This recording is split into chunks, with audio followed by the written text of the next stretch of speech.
With the midterm elections right around the corner, Georgia is on everyone's mind. Residents of the battleground state will face a new Republican devised restrictive voting law that largely affects people of color. But a group of black clergy are ready for the battle with a new initiative that aims to boost voter turnout. The project, which is called Faith Works, will organize voting operations across more than 1,000 Georgia churches and has a $2.6 million budget. It continues the long tradition of black churches fighting against voter suppression.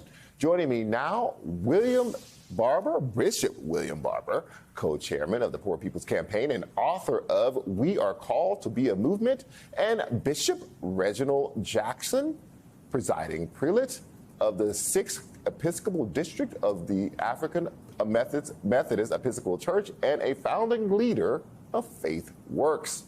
Bishop Jackson, you said, quote, faith leaders across the state worked ourselves to a frenzy to make sure we got out the vote in 2020.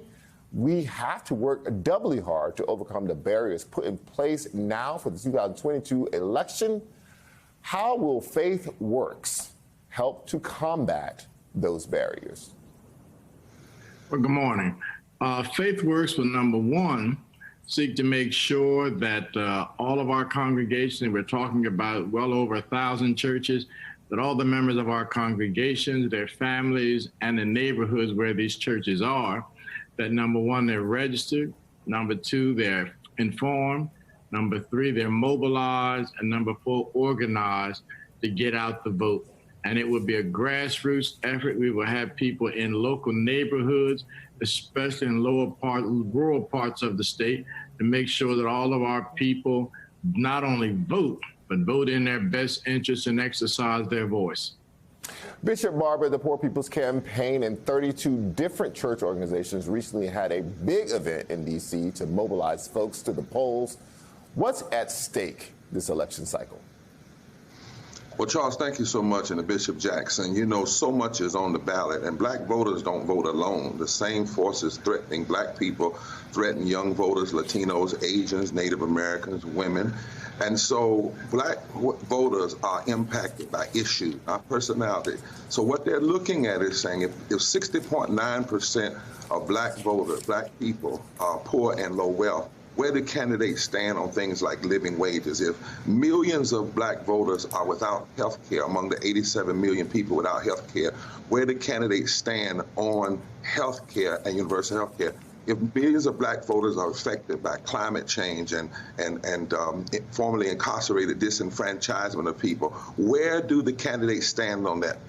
Where do candidates stand on women's rights issues and the issues of affecting their bodies and their health? So black voters are very smart. They're looking at that. And what candidates would need to do is understand all of that's on the ballot. In 2020, in the Poor People's Campaign, we touched 2.1 million voters in 10 states. We're going up to 5 million this year in 15 states because poor and low wealth voters represent 30% of the electorate across the nation and 42 to 45% of the electorate in battleground states. And so what Democrats or anybody or the administration needs to understand, black voters are looking for what issues are you fighting for? Not one vote and then you quit. But what issues are you fighting for? And will you say, give us a majority in the House, give us a majority in the Senate that's Manchin-proof and Republican-proof, and then we will, in the first 100 days, deliver on health care and living wages and voting rights. And we'll break the filibuster for not only women's issues, but voting rights and living wage and health care. That's what's at stake, and that's what black voters are looking for. Bishop Jackson, there's a lot of mistrust when it comes to politics these days, and a lot of that is due to online misinformation. Is this why, or part of the reason that Faith Works is utilizing social media to help to turn out the vote? Oh, absolutely. In fact, there's so much misinformation deliberately pointed towards the black and brown community. And in fact, let me again agree with Bishop Barber.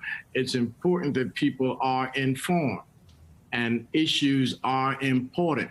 And let me say this, I'm very frustrated because one of the reasons why it's important for Faith Works to do what we do because if we don't fight for ourselves, we're not sure anybody else is going to fight for us. You know, one of my concerns with the Democrats is Republicans show up to fight, they come with an axe. Democrats come to fight, we come with a butter knife.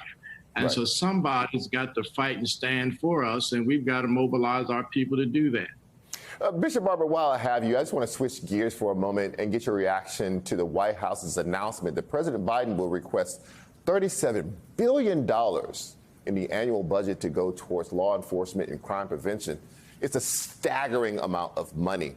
Do you think this is the best way to spend that money, and how do you think that investment will affect the Black community?